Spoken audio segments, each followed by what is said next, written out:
Hi, everyone. Welcome. I'm Helene Landemore, professor of political science at Yale University and one of the co-organizers of this global forum on democratizing work. It is my great pleasure and honor to be chairing this panel on the democratized principle, the first of the three principles that together form the gist of this working manifesto we've been working on for over a year now: democratize, decommodify, decarbonize. So what does democratizing work mean, you might ask? For our movement, it means putting the decision power about the workplace and its rules in the hands of all the stakeholders affected by decisions made within it, from workers to subcontractors to consumers, as opposed to mere capital investors. The models for this reform range from German Mitbestimmung, co-determination, to Isabel Ferreira's idea of economic bicameralism, to cooperatives, to new models that remain to be invented. More generally, democratizing work also means democratizing the economy, including by reducing economic inequalities, breaking up monopolies, and reintroducing competition, and socializing, where necessary, the production of certain goods and services. To democratize the workplace or the economy, we need to start looking at those places as political entities. We need to think by analogy between the political and the economic spheres to see the economic sphere as intrinsically political and therefore democratizable. So what have we learned with political experimentation conducted in the political sphere that could translate to the economy and the workplace in particular? To answer this question, I have the pleasure of having with me four fantastic and complementary panelists. Jenny Mansbridge is Adams Professor of Political Leadership and Democratic Values Emerita at the Harvard Kennedy School. She is an immensely respected and influential figure in democratic theory and political science, where she has expanded our understanding of democracy, representation, deliberation, and everyday activism. She was recently awarded the Johan Skytte Prize in Political Science, the highest honor in the discipline. Olufemi Taiwo is an up-and-coming star in philosophy. He is currently assistant professor of philosophy at Georgetown University. He is the author of a forthcoming book titled Reconsidering Reparations with Oxford University Press, where he considers a constructive philosophical argument for reparations and explores links with environmental justice. He also regularly writes in the popular press on issues of race, climate justice, and colonialism. Claudia Chwalisz leads the OECD's work on innovative citizen participation. She is the lead author of the first and very influential OECD report on deliberative democracy, titled Innovative Citizen Participation and New Democratic Institutions, Catching the Deliberative Wave. She recently helped design the Oost-Belgian Citizens Council, the world's first permanent deliberative body made up of people drawn by civic lottery. Lex Paulson, last but not least, is the founder and executive director of the UM6P School of Collective Intelligence, which he also founded from scratch. Trained in political theory at Yale, Cambridge, and the Sorbonne, he served as legislative counsel in the 111th US Congress and organized on 4 US presidential campaigns. He has worked with NGOs and governments in India, Egypt, Uganda, Burundi, Niger, Ghana, Congo-Brazzaville, Benin, Guinea, and Côte d'Ivoire on issues related to democratic engagement and accountable government. So basically, we have an all-star panel. And so I would like to give every one of you in that order around 5 to 7 minutes to share with us what you think we can learn from political experimentation for the democratization of the workplace. So Jenny, the floor is yours. Great, thank you. This is a wonderful occasion. So what can we learn from the experimentations I'm familiar with? That workplace democracy is very important, but hard.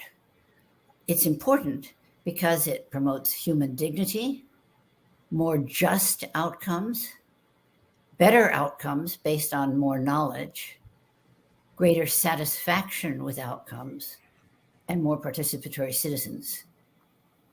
Why is it hard? Even electoral democracy takes a lot of time, and it can surface emotions that are hard to deal with. And paradoxically, it creates inequalities that are hard to live with because the promise of democracy is that all will be treated equally. So what do our experimentations tell us we can do about these problems? First, be realistic. Fully egalitarian democracy is an aspirational goal. It cannot be reached. There is an iron law of inequality. But the iron law of inequality does not have to become an iron law of oligarchy. You can reduce its negative impact. How? Well, by elections and rotation in office, of course.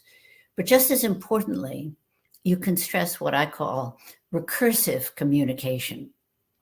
We've learned that mutual and ongoing communication between representatives and the people they represent is key. You should consider spending as much time in ongoing, mutually respective, recursive communication with those who are not involved as in actually making the decisions themselves. So 2 hours in discussing and making the decision, you need to take 2 hours in reaching out afterwards to explain the decision and the reasons behind it and get feedback from those who were not there. Elected representatives from labor and democratized firms must learn the skills of recursive communication so we can make this better than the representation we have in the normal political arena. And you can also add to elections mechanisms of open communication. You can crowdsource ideas and get suggestions through the internet. We've learned here through experimentation that these mechanisms take a lot of time too, because they require someone to read the contributions and follow up. Most of the suggestions won't be taken up. And without recursive communication, which takes time, failure to follow up on all of this crowdsourced information eventually produces cynicism about the mechanism. You can further supplement elections with randomized deliberative forums, and that's an important new tool about which Claudia will speak. We've learned here that most of those whose numbers are chosen in the lottery will not agree to serve, and that those who agree will not truly represent the whole workplace descriptively. So we've learned that you need stratification.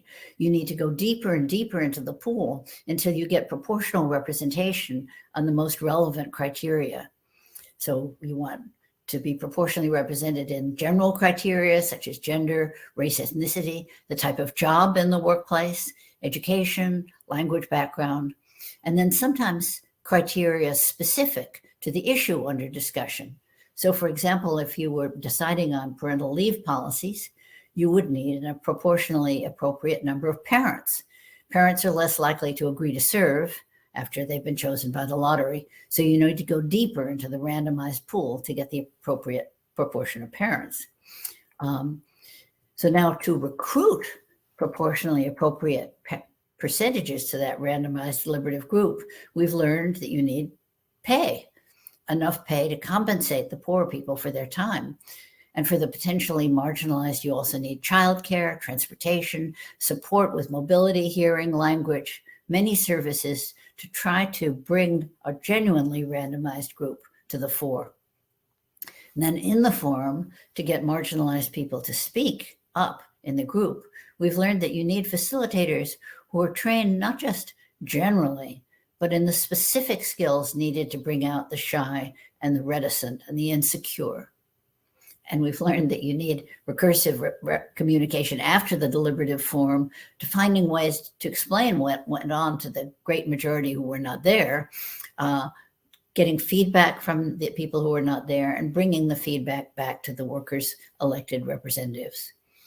And then finally, to represent conflict among the workers as well as consensus, we've learned that you might want to mix randomization and election, the way in France for the High Council of the military function that addresses problems in soldiers' lives. Soldiers in the military elect 79 members of the council from a larger randomly drawn body. First you draw a random sample, and then you elect from that.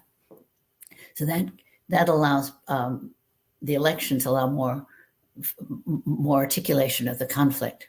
So our experiments in participatory democracy have taught us a lot about the problems of time, emotion, inequality, and how to remedy these through incentives to participate, such as pay for participation, good facilitation to handle the emotions that inevitably arise, and realism in recognizing that inequalities will arise, but those elected from labor to the firm's boards can share their power with randomized deliberative bodies chosen from the worker, and they can engage in recursive communication with the full body of their constituents. Thanks. Thank you, Jenny, for these remarks. Now the floor is to Olufemi Taiwo. Thank you. Really grateful to be here and hopeful that I can learn a bit from the other panelists and from the discussion that we have afterwards. I want to focus my remarks on two things that have been occupying my thoughts and reading lately, one of which is, I think, squarely in the workers' movement, and the other is of the workers' movement. And those are bargaining for the common good and participatory budgeting, some experiments that I think we can learn a lot from. So first, bargaining for the common good. In the US, bargaining for the common good is the name that has attached to a development in workers' politics and union politics that returns to an earlier era of using power as organized workers to fight for things that are perhaps broader than wages and benefits, which are, of course, bread and butter issues that all unions should fight for. It is a name that attaches to a movement that calls for the inclusion of workers in unions alongside allied activists and community organizations and the co-development and co-struggle for demands. So organizations that are in the community or in civil society can attach themselves to workers' movements, and as such, the whole broader group now has the leverage that workers' unions have, in particular the tactic of the strike, but other bargaining techniques as well, to fight for broader aims than, as I've said before, just wages and benefits for the individuals who are in the union. There's been a long history of the use of worker power for broader aims of justice. I think, in particular, this is a forgotten lesson from centuries-long struggles for racial justice. The Civil War in the United States was substantially affected by a general strike of enslaved African Americans who withdrew their labor from the Confederacy, which was fighting to preserve slavery. Unions played an active role in desegregation. And more recently, teachers' unions in center-left leaning parts of the country, like Chicago, and center-right or even further right-leaning parts of the country, like West Virginia, have successfully used their leverage as workers to fight for better living and housing conditions for their students and the broader community around them. In fact, a local of the Service Employees International Union, SEIU, in Minnesota, took part in what labor notes called the first climate strike in the United States, where they fought for better sexual harassment policies, better pay policies, and also for greener cleaning materials and for climate-based goals.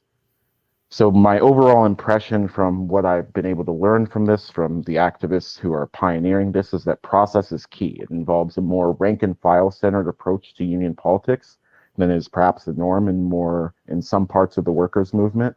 But I think this is something that has tremendous potential and that we should pay attention to. I want to close by saying a bit about participatory budgeting. There's so much to say about this, but I want to be respectful of time. So I'll just give a brief background. This was participatory budgeting are governing processes that aim at democratizing the budgets of cities, subnational governments, or even potentially national governments. But it's been predominantly used at the subnational level. It was piloted by the Brazilian Workers' Party in Porto Alegre in Brazil in 1988 after the toppling of the US-backed military dictatorship. Their participatory budgeting determined the majority of municipal spending, and the poor were in fact overrepresented in the public deliberations on what to do with the municipal finances. Design of participatory budgeting processes is key. It's an umbrella term. There are deeply heterogeneous structures that are marked by the term participatory budgeting. The cities that have taken up participatory budgeting have generally only committed a fraction of public resources to the project. For example, Seville, Spain, from 2005 to 2009, experimented with participatory budgeting and committed less than 4% of the city's unbound municipal budget to the process. That actually makes them one of the larger uses of participatory budgeting. We could compare that to the original pilot in Porto Alegre, where more than 50% of city resources went to participatory budgeting processes, or Kerala, India, where participatory budgeting was built into every level of community administration. I think the scale is something that's key to learn from, and also the surrounding political context.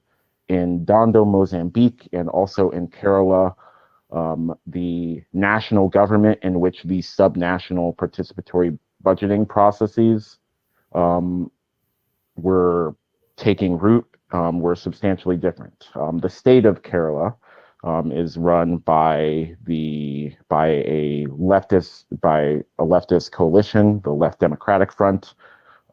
Mozambique is a country run by where a dominant party is the Liberation Front of Mozambique, an originally Marxist-Leninist party.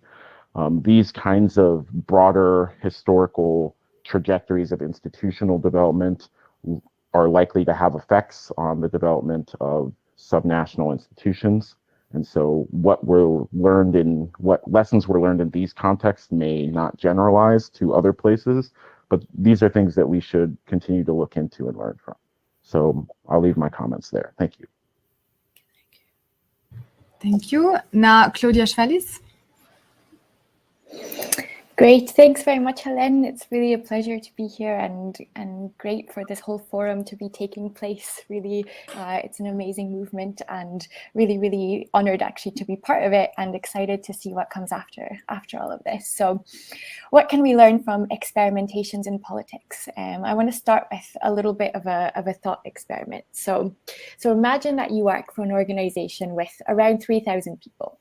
And alongside the appointed board members, there sits a small group of employees, the same size as the board, who are chosen by lottery from across the organization to reflect a diversity of its areas of work, the geographical locations, if it's based in different places, levels of seniority. It would, of course, reflect employees' diversity in terms of age, gender, ethnicity, perhaps other criteria, and this group would be involved in all the board meetings. They would receive all of the information that's also shared with the board, and they would have equal voting rights with the board members.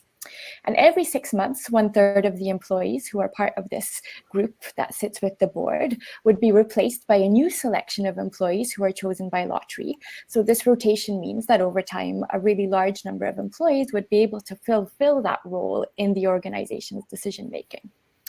In addition, this organization that you work for also has a staff association.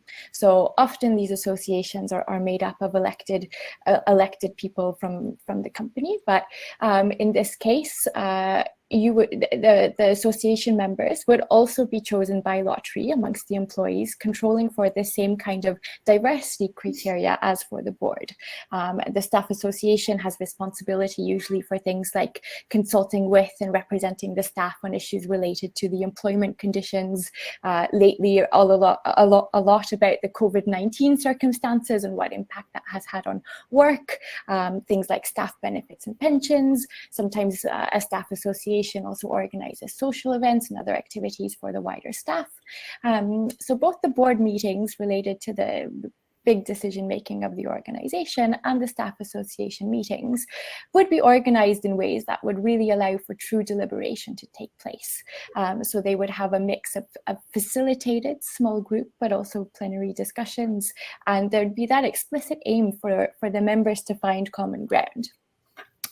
And another key criteria would be that the information that they discuss, so related to budgets, to salaries, to wages, to working conditions, but also the strategic decisions about partnerships, funding, clients, impact, that would all be transparent for everyone at the organization to have access to this information. Now, of course, as these are extra responsibilities, people who are part of these, who fulfill these two roles would be remunerated for their time spent on these activities, and any additional transportation or carrying costs would be covered. The decisions that are taken by the board and the staff association would be communicated with everyone at the wider organization. A question, which is a very good one raised by Jenny Mansbridge earlier, actually, is about whether people chosen in the lottery are able to reject the opportunity to serve, or whether it really is a duty that is obliged for all staff to fulfill. But this hypothetical situation really draws off of the same principles that are behind the design and the implementation of citizens' assemblies, democratic processes where a broadly representative group of people are brought together through a civic lottery to collectively reach decisions about policy proposals for complex issues like city planning, infrastructure investment, reducing emissions, and so on. But these three main principles behind them of representation, deliberation, and rotation, I think could be applied in a workplace context to share power, to make workplace decision-making much more inclusive, but I think also to lead to better decisions. So we know from the academic work by Helene, but also many other people, that having a greater diversity of people at the decision-making table leads to better decisions. Now, of course, this is not the only way one can think about democratizing work. I think it maybe seems more appropriate for larger organizations where some form of representation in decision-making is necessary, rather than smaller ones where perhaps consensus-driven deliberation could take place amongst everyone. And these discussions about democratizing decision-making in the workplace, I think, can't take place without those other considerations like shared ownership and a lot of the other issues that will be discussed in the other panels during this forum. But these are just some of the initial reflections that I had on my end, given that my work focuses largely on democratizing democracy. But I appreciate the opportunity to share these ideas and see if they resonate with the people who are here today, and also to explore together other ways in which we could think about democratizing work. Thank you. Thank you, Claudia. And Lex Paulson joined us just in time. Welcome, Lex. Please share with us your thoughts about how to apply, lessons from the political sphere to the economic sphere. Thanks. Thank you, Helene. Thank you so much. It's really an honor to be on this panel with pioneer deliberative and epistemic democracy. I spent my 20s on grassroots campaigns, local congressional presidential campaigns. My 30s working in participatory democracy, processes like participatory budgeting, my co-panelists described. And now in my 40s are applying the lessons learned from these experiences in campaigns and in participatory processes to the kinds of organizations that are hoping to take the benefits of the insights from the social sciences, including the insights that Claudia mentioned about the power of cognitive diversity groups. And what I found is, I have three things. There are three learnings I'd like to share. So the first is, I think that there are two big, powerful arguments for these processes. And I look at myself as someone who is trying to convince real live politicians and real live CEOs to engage these processes, drawing on the theoretical spade work that's been done by folks, including the folks on this panel. But how do we create theories of change for actually getting those in power to agree to redistribute power in a way that potentially threatens the status quo? So how do we do that? So there are two cases, I think, to this argument, the epistemic case and the ethical case. So the epistemic case is how groups with more equal share of power and ability to contribute can more effectively solve complex problems. And I think the social sciences are giving an increasingly strong evidence base for crowd-based observation, crowd-based prediction, crowd-based creativity and open innovation, crowd-based knowledge management, that these are showing companies that hierarchical top-down ways of solving problems are not as effective. So this is the epistemic case. But there's also the ethical case. Now, why do companies care about ethics? Well, because their shareholders force them to sometimes. But I think the case here is that creating a more inclusive company, creating a more participatory and egalitarian structure within a company will actually help people become more motivated to work and to stay at your company. And in an age where people are changing jobs more often and employee turnover is a real cost to businesses, creating participatory processes within companies is a really good way of keeping a motivated workforce and keeping them staying with your company longer. So I think the ethical case, and there's some companies that do care about treating people better and well, sincerely. The companies that are just looking at the bottom line, it's a cost when you don't have a motivated workforce, and it's a cost when they turn over. So I think that these kinds of democratic processes have a very strong business case. That's my first learning. My second learning, though, is that those who have the power to implement these processes generally do the bare minimum in redistributing power, unless there are three conditions in place. The first is that there's a crisis. Well, we called in the Greek world a kairos, opportune moment to make a change. Now, in the case of the deliberative democracy world, the financial crisis was a key factor in creating the context for the Icelandic and Irish constitutional and citizens' assemblies. Without the Gilets jaunes, would there have been a grand débat and a convention citoyenne pour le climat? Almost certainly no. Companies also tend to rethink things only when they're forced to. So you have to be able to seize on a moment of crisis and use it as an opportunity to change the paradigm. The second is you do need extraordinary leaders. You need leaders on the caliber of a Nicholas Sturgeon in Scotland, and in our case in Morocco, Mustafa Tarab, who is a visionary CEO of Morocco's largest company, OCP, that mines and processes phosphate into fertilizer. And he, in the last 4 years, has experimented with a number of participatory initiatives at the company, which I can speak about if people are interested in. So you do need extraordinary leaders who are willing to create a permission structure for middle management in the company to really take this seriously and not just treat it as window dressing. And then finally, you need accessible tools and methods. And that's where I think the world of participatory and deliberative democracy should really be adapting and customizing the kinds of tools, what Claudia, what you've been doing at OECD, making a really clear guidelines and kits. CEOs need the same thing. Boards of directors need the same thing. And so I think we still have some work to do there. We have a lot of knowledge that is relatively easy, I think, to translate in the business world if we get some of the cultural points right. So finally, what I want to say is, actually, it's a question really for the group, because what I've seen is there's a glass ceiling of participation in companies. Boards of directors and management are really interested in employee contribution and giving the power to contribute ideas, to even start new initiatives. But the power to decide is something else entirely. And we see even in examples like in Ireland or in France in the democracy space, have the representative elected leaders given power, given decision-making power. Even in the case of Belgium, one of the most progressive places, and Claudia, you set up this structure.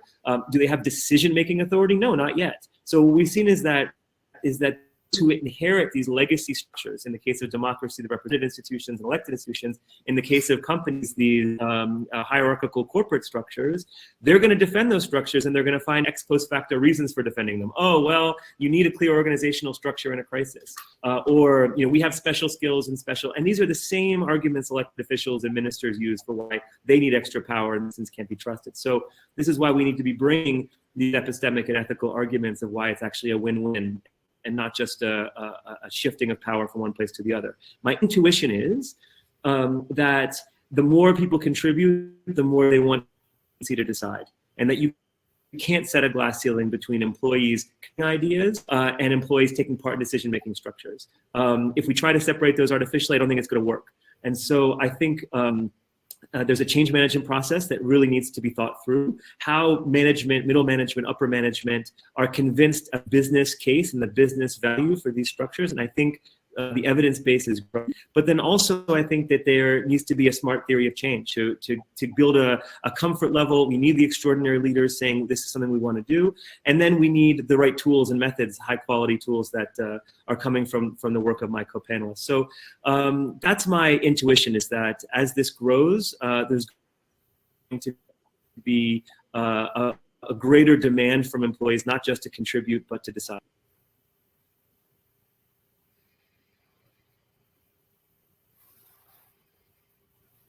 I think you're still on mute, Helene. I'm sorry. Wonderful, Lex. Thank you very much. I was proposing that we do a quick round of reactions, comments on each other's, presentations, and then maybe we can start opening the conversation to the audience. So who wants to? We go in reverse order, we said. So Lex, do you want to start commenting again on previous presentations? Sure. Rudiments. Well, I maybe I'll just you kind of did. That's true. Elaborate on one moment that I think I find the model actually of what Claudia is talking about, a sortition-based structure. It's a really powerful one, and we see in both in the political and the business space the value of fresh thinking that comes from rotating governance structures. I guess I wonder where we can start pointing to stories in that. And I'm pretty new to the business world myself, but I think that my intuition is that the business community really cares a lot about peer pressure. That if Coke tries something, Pepsi will try it too. If EasyJet tries something, Transavia will try it too. And so that was my only reaction there. Is I think once we have a good success story in that structure, then we can communicate and help spread the word. That would be my one comment. Thank you, Lex.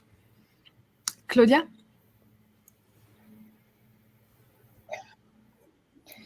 Thanks. Yeah, I mean, I suppose that a lot of, it was really interesting to hear from all of the panelists, and I guess maybe because he spoke last, it's really now in my mind, but I think what Lex was just saying resonates quite a lot in terms of the same challenges that are being faced in the world of trying to innovate democracy and democratic structures, in terms of how do you actually get that change to happen, and the resistance that can be there, and how do you convince people who are sort of, that they're part of the existing way things are and the status quo and the existing structures, to radically change the way they operate, and in doing so also in letting go of some of their power, if it's to be actually a genuinely transformational shift and not something that just ends up being advisory. And I mean, I feel like I definitely don't have all the answers to that, but it's one of the things that I'd love to be able to work on a bit more, and to hear from others about what sorts of strategies have been most successful, because I still feel like, in addition to what Lex was saying about crisis and other things,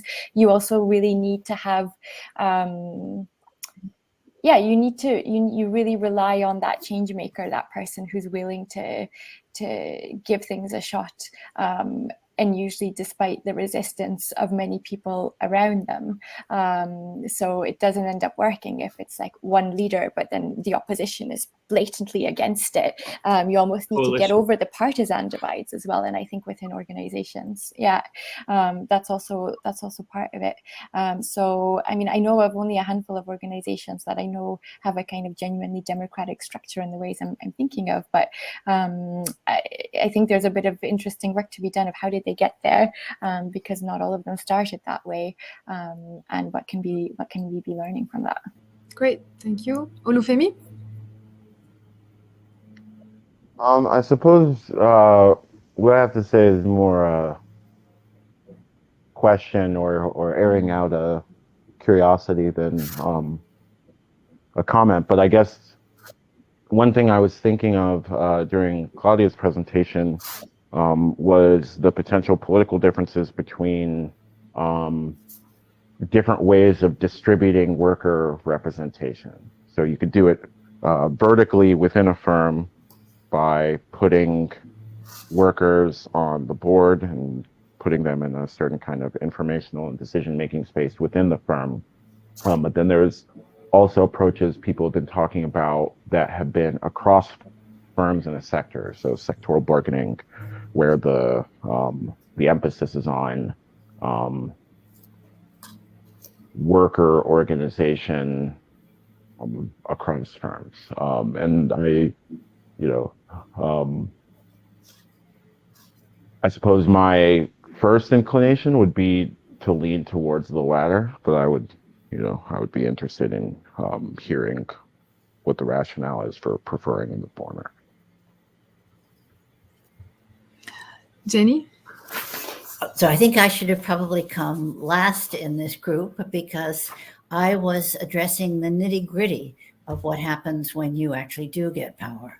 In regard to getting power, I agree with Lex that the two ways to persuade CEOs are from the perspective of the epistemic, you'll learn something, and motivation, you'll get a motivated workforce that'll stay.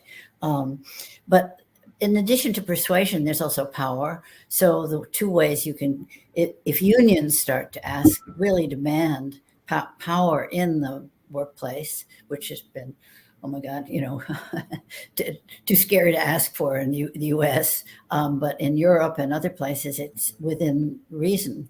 And also left parties, political power, as Olufemi mentioned. A number of places that have put in these kinds of arrangements have done so because political parties who are in control of the government say this is a priority. So there's persuasion and power to get that change. I would add about power that in regard to adding randomized groups, and I'm very much in favor of this for all the reasons that Claudia suggests. At the moment, citizens are not, and union members and labor are not very used to lotteries and civic lotteries. And so, although many of us who were involved in the movement for randomization, randomized deliberative assemblies, are pushing for more power for them. Actually, if you ask citizens, the citizens want these groups to be advisory. That doesn't mean the workers want their elected groups to be advisory. But if there were a randomized component, they would probably want that randomized component to be advisory, at least at the beginning, just so they could get used to what it means for a randomized group to have power. So my comments at the beginning, which, as I say, should have come at the end, are for kind of when you've got some power and when you're doing this, there's going to be a lot of disappointment.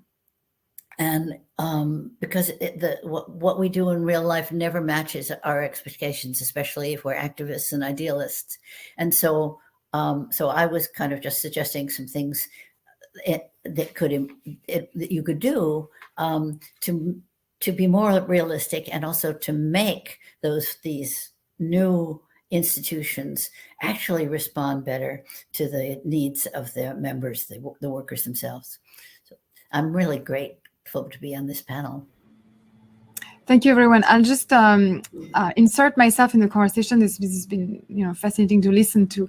I particularly loved Claudia's thought experiment. You really sort of vividly brought out, what a different world could look like. And I was thinking, imagine, and let's consider another thought experiment. What if Facebook had been, from the beginning, sort of democratically founded as both a democratic platform, run by a democratically structured corporate corporate structure? Like, what would the world look like today? Would we have had the last presidential elections in the US, take place in the conditions it did with the results we know?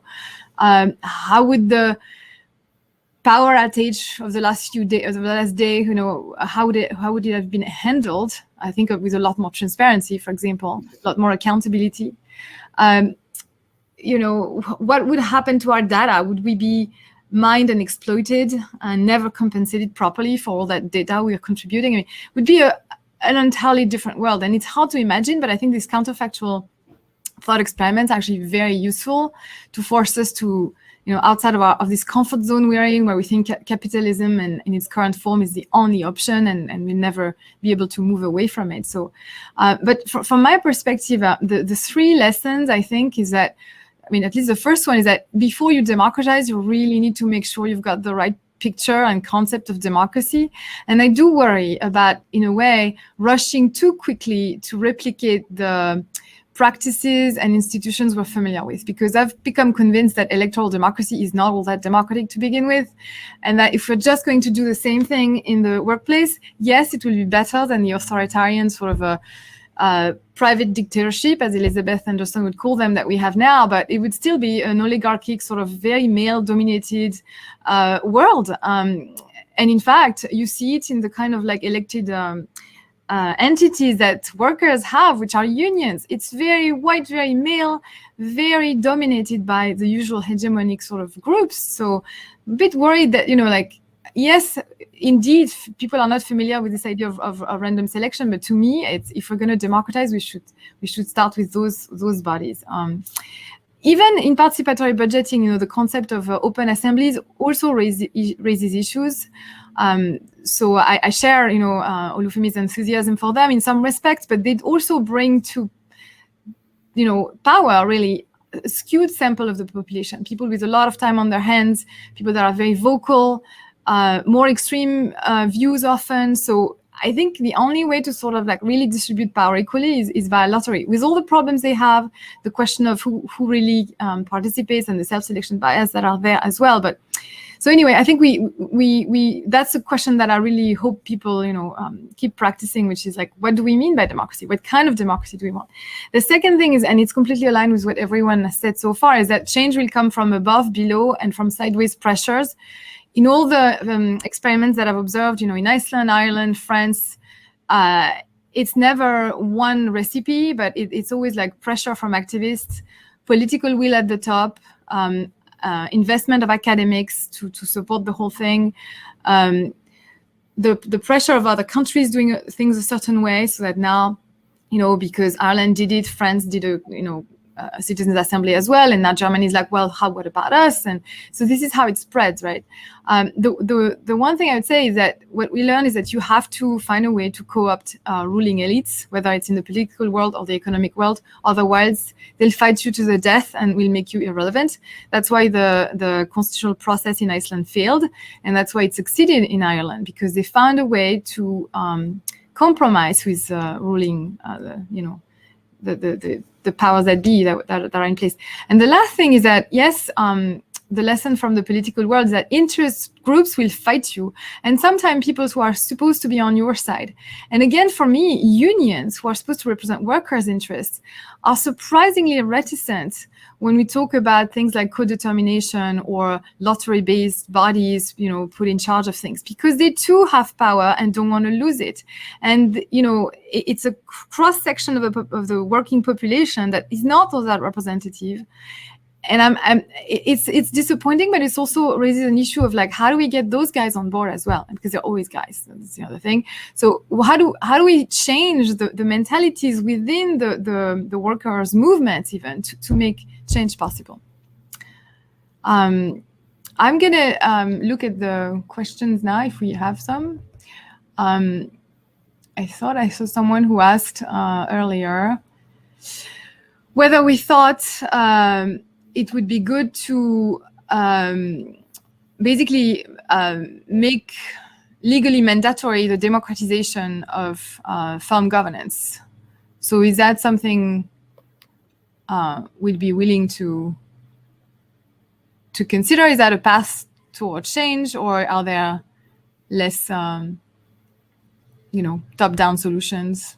Aren't there requirements in Germany legally mandated of worker representation on board? Isn't that it was after World War II, absolutely. It was a collective decision, and nobody had a choice, and it worked out well. So I'm tempted to say, let's go for it, right? But I don't know. This was Germany post World War II, in the wake of a crushing defeat, national humiliation. In the US, with this libertarian ethos, for example, I mean, not to focus on the US exclusively, but like, in a country like that, how do you make that happen? Well, if the US continues to exist in 10 years, it'll be because it's radically decentralized power, because we're not fixing our constitution, that much is sure. So it'll be in places like California and Massachusetts where there'll be state level laws that regulate businesses. And this, I mean, just like we had to do with the minimum wage, right? So that's my answer. That if you're going to do it in a big country, you'll either need an extraordinary crisis, an extraordinary leader, or decentralized power that allows those kind of mandates to happen at a closer to local level.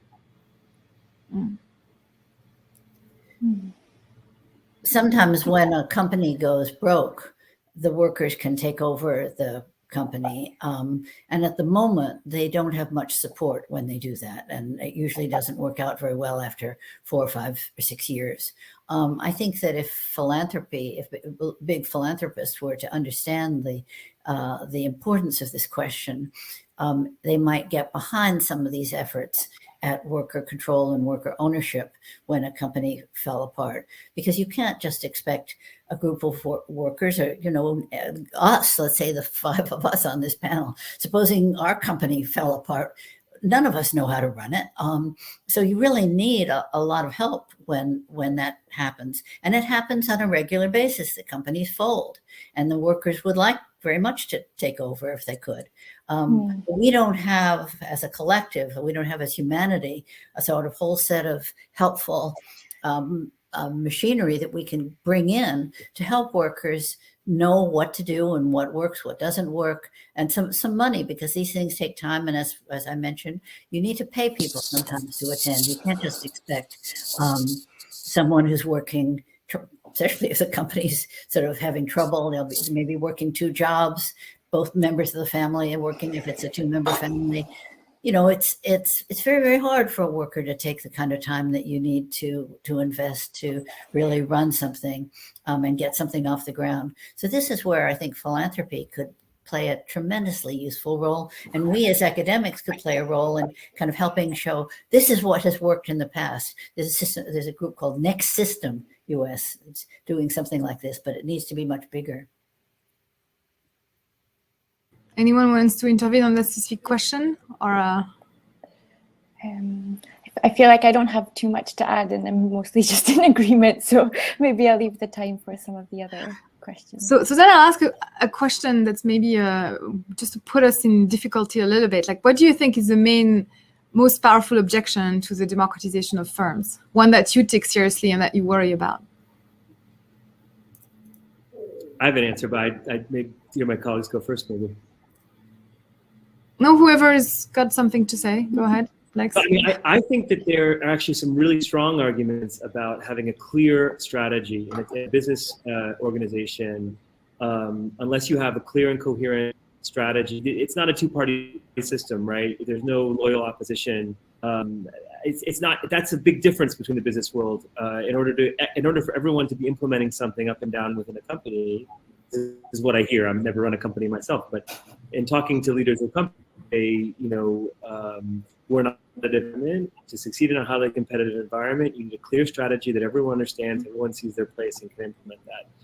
Is a democratic conversation that brings to the fore and suspends disagreements going to be able to outcompete a lean and efficient competitor in the same sector? I don't know if we've seen examples yet that would make us think that, yes, absolutely no problem, it could. So I think it's an objection worth taking seriously. I don't know. I mean, I would push back on that, because that's also the sort of thing that comes to my mind at first. But then I think, the fact that you can have an executive within an organization that's chosen more democratically through a lottery and that has more of a balance of power doesn't necessarily mean that there's no strategy. It's just that gets developed and decided in a much more democratic way, and actually goes back to, the first argument you were making about like the epistemic argument, that it actually is also just better. So I don't know. I actually find it hard to think about very compelling arguments against more democracy in the workplace. I guess, Claudia, though, do you see a difference, though? And I don't know the answer to this, but do you see a difference between the formation of strategy and the execution of strategy? That when you're executing strategy, you need to know that, that people will interpret the request or command in the way that you meant it, and if everyone has their own interpretation of what this means, or if business entities here have the ability to defer, then it could be an unworkable situation. But forming strategy maybe is a different case. What do you think? It's interesting. It's very Hobbesian, your vision. Like there needs to be one interpretation, no pluralism of religion. Let me tell you, there's a lot of fear inside companies, right? Everyone's freaked out about getting outcompeted or some radical technology disrupting their business model, and fear tends to breed conformity, and it tends to breed loyalty to a hierarchy, and that's a serious human issue, and we have to take it seriously. Olufemi, what do you think? What's the biggest objection for you to democratizing the workplace? I certainly don't have an objection to democratizing the workplace directly. I think the question is how, right? So if you democratize the workplace by empowering workers within a firm, which I was alluding to earlier, I think it's susceptible to a lot of the kinds of criticisms that have been levied against what gets called labor management partnerships in in parts of the workers' movement, especially in the U.S. So it breeds a kind of one could argue it breeds a kind of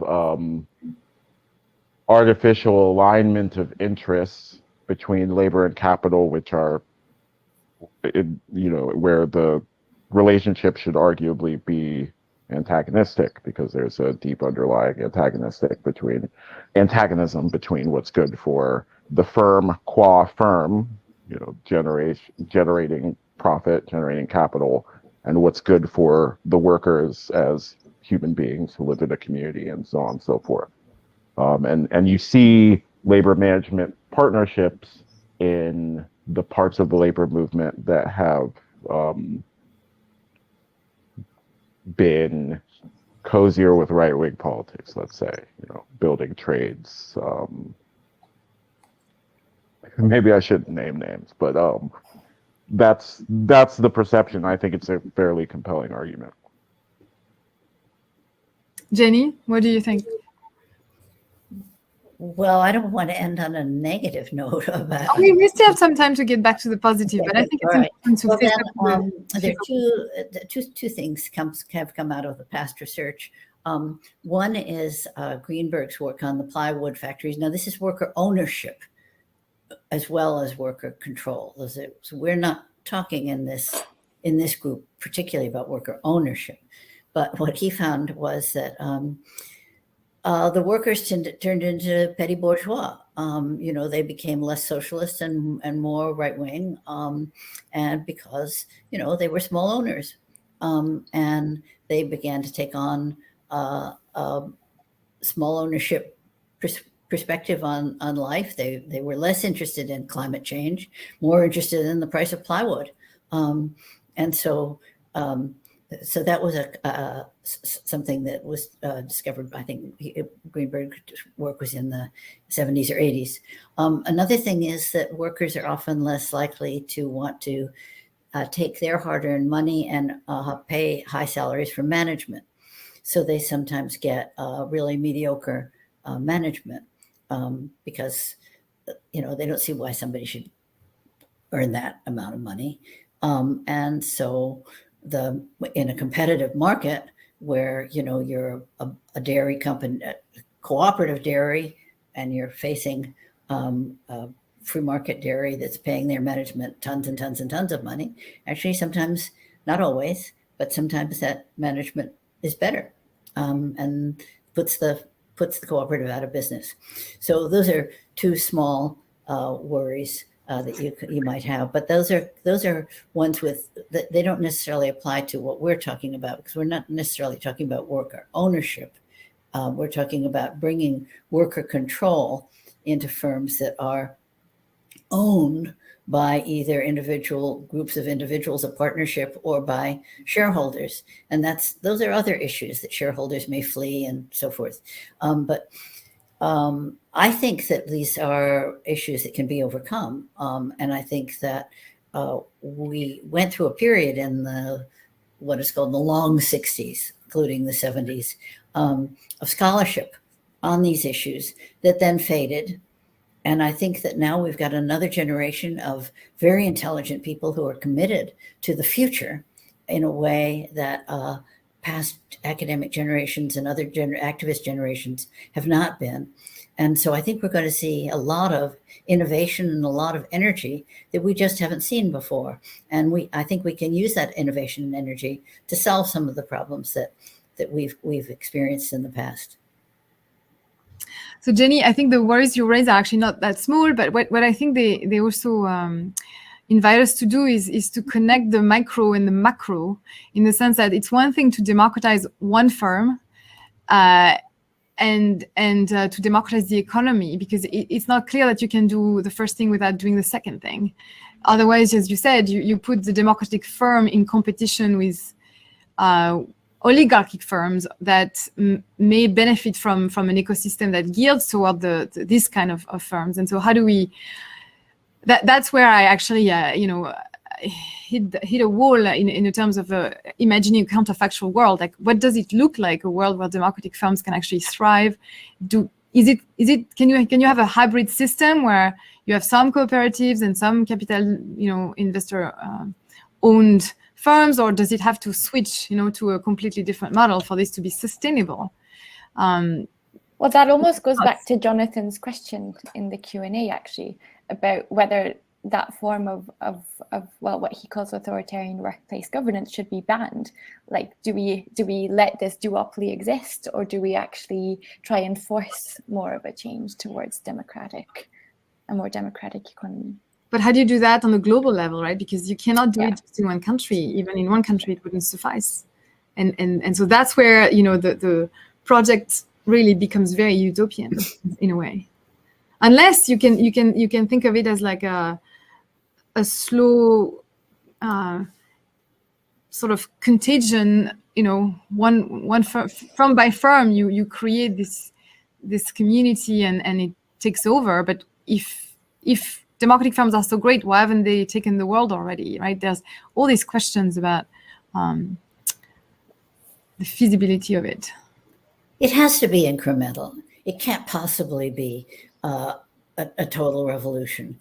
We just don't know enough to have a total revolution. We have to be experimenting the whole time. But I wouldn't despair just because it hasn't come so far. I mean, look at feminism. There've been men and women around since the beginning, and there's been patriarchy since the beginning, and we've made more progress in the last 50 years than ever before. So and similarly, the environment. Nobody paid that much attention in the past. And now people are paying really attention, and civil rights. These things, and we're nowhere near where we want to be, but we've made huge progress. And I think that an experimental approach in which you don't just necessarily say, this has got to be it. And that's another reason why I'm sort of against I agree that a hybrid is difficult. But I think it's the only way, and it's the way we've got to put our intelligences to. Right. To turn to a more positive note, we all belong to organizations that are not democratic. 3 of us universities, at least. Lex, you're actually the director of a school of collective intelligence, which has its own sort of a hierarchy. I have bosses, I assure you. and Claudia is part of the OECD. So what can we do at our own level to change things? How do we go how do we go from here to there in our own institutions? Olufemi. So I guess I'm unions guy. I guess that's my role. I think what struck me in the past few years was what happened at Rutgers, where they got something like wall-to-wall organizing put together. So staff, adjunct faculty, tenure track faculty, all in one big organized effort. And I think that the ability of university administration to play one set of precarized workers against another is one of the load-bearing columns of why the university is so non-democratic. So I think to the extent that we can make real institutional, organizational ties with solidarity and not just, ideas of solidarity, which are also good. I think that's the best path forward I know of trying to make at least universities more democratic. That's the context I can speak to. Claudia, any thoughts on how to democratize the OECD? I have some thoughts. I feel like I need to tread carefully how I express this in a public setting. I don't know. Let's say that at the hypothetical thought experiment of an organization with around 3,000 people doesn't come from nowhere in terms of thinking about where I work and function. I mean, I think it's no secret that the OECD is a fairly hierarchical organization. It has its roots, it's an organization from the 60s, and I think in some ways it's probably democratized a lot over the years. But we do have a staff association, but the people are elected. I would say not very representative in terms of the diversity of all the types of people that work there, the types of contracts they're on, and so on. And so you see actually perhaps more of a tendency to preserve the best conditions for the people who already have them at the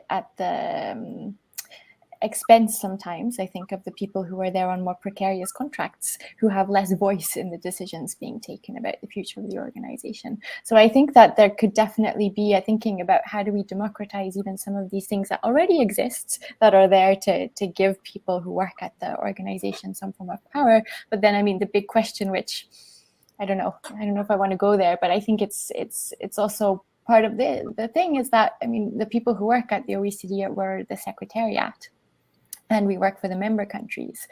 So it's also another dynamic where our bosses are actually the delegates from all of the member countries, usually at a very high political level. And they end up, so it's also a different type of relationship in that sense. And at the moment, the Secretariat doesn't really have a say in the bigger strategic direction. For instance, we just had a new Secretary General that was appointed. That was purely at the member country level where that decision takes place. So I don't know, from a personal perspective, I think that a more democratic approach to also give a voice to the people that work at this organization would be a good thing. Lex, do you want to tell us about your experience founding a school? How did you manage to avoid the totally authoritarian model? Well, the first thing is I'm sure it wouldn't have been possible in France or in the US, the other two places where I studied, or the UK, another place where I studied. And listening to Olufemi, I'm reminded as how culturally conditioned we are in the various places we work, because the idea of wall-to-wall organizing, I'm like, whoa, yeah, wall-to-wall organizing, that sounds great. I wish I could see that happen in Morocco. And I came back to Yale when there was the first graduate student organizing, and the basic incoherence between a school that preaches progressive humanistic values and then doesn't give its graduate students the right to organize, who are effectively workers for the academy.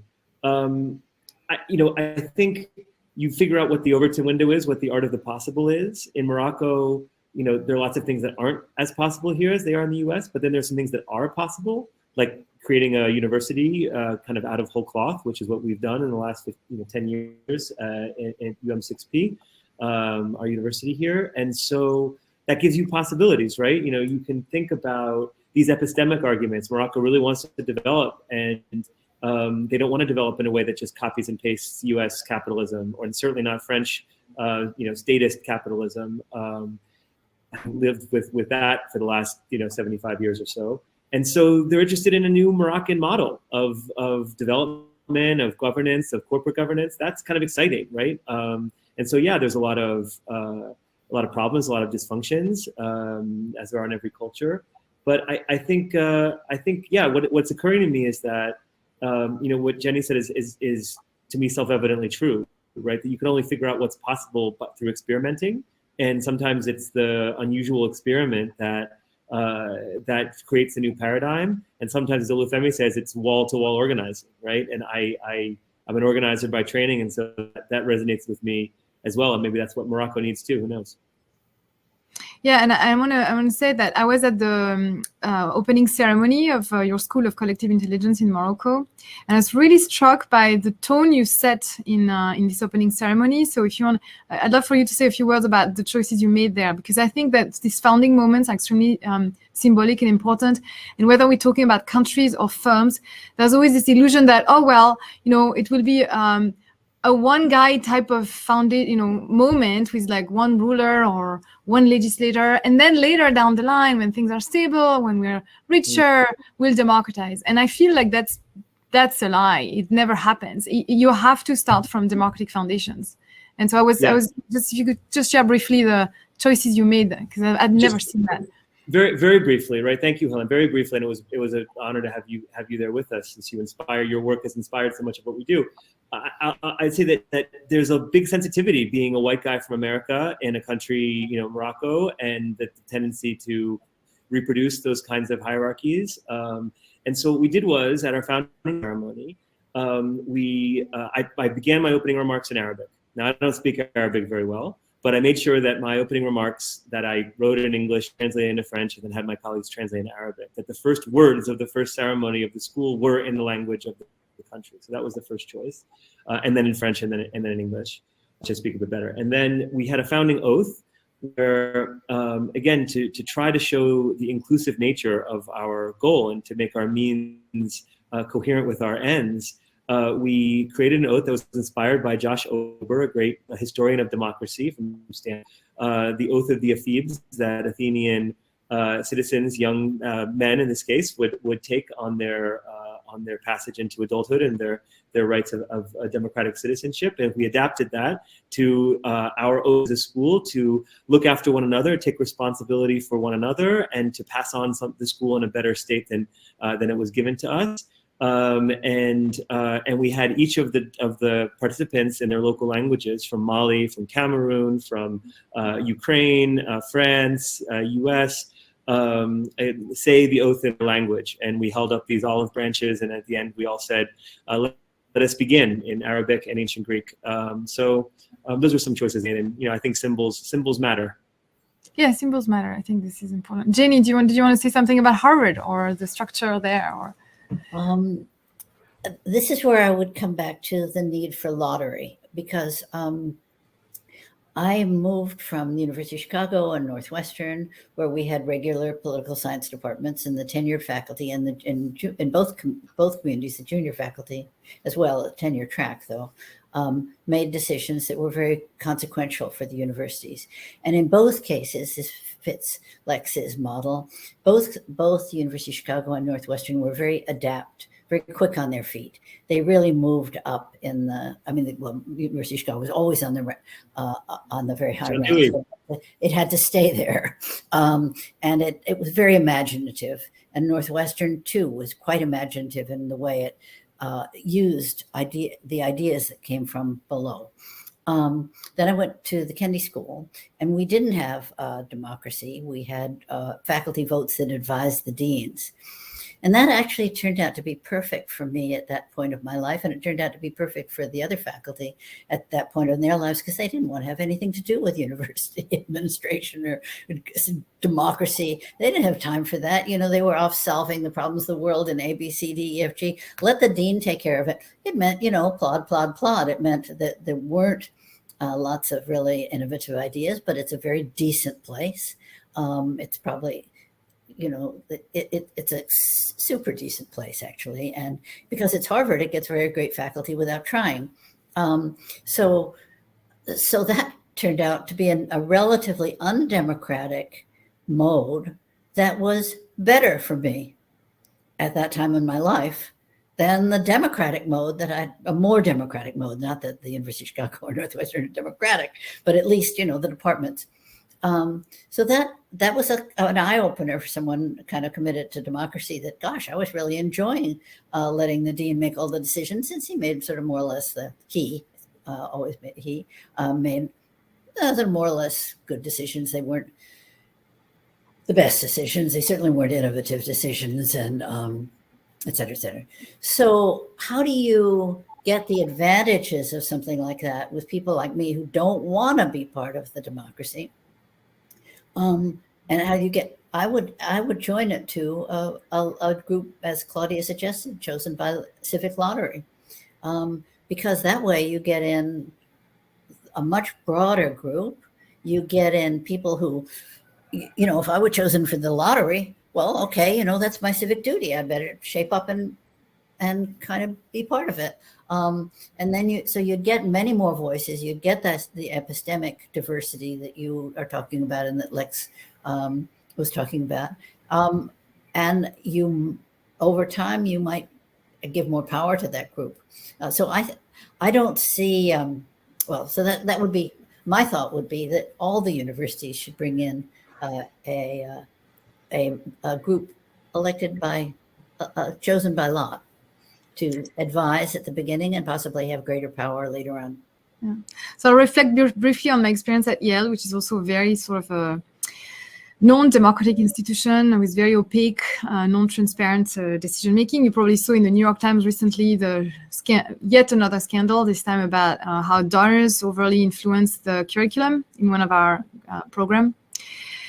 And I actually got really angry over the years. So I'm now on the FAST Senate, and I've seen from within how, you know, the sausage is made a little bit. I mean, we don't have access to everything. And the thing that frustrates me actually is how actually passive even the senators are about these issues. We're so, you know, in a way resigned to a certain vision of, you know, what governance in these entities is about. So forget about introducing random selection. It's incredibly hard. I've tried to push that line. It's just falling on deaf ears. We're ourselves very little accountable to our constituencies. The way, you know, ideas percolate up, are transferred or not to the whole body of the Senate is just not done well. I think it's partly because we're doing this out of our whatever little free time we have, which we really don't. So it's not structured enough. And it's exactly what you were saying, Jenny. There's a problem as a trade-off. Like if you invest time in this, it's time you don't have for research and other purposes. So in the end, you end up doing half a job, or some people who have more time take over, who are not necessarily very representative of the rest of the faculty. So these issues are going to be the same in companies. You know, it's the same everywhere. And I don't have an easy solution. I think lottery is definitely part of the solution, but also changing minds and awakening people to the reality of the power imbalances in these organizations we're part of. I think we're going to run out of time very soon. So any concluding thoughts from any of you about where we take the movement from here?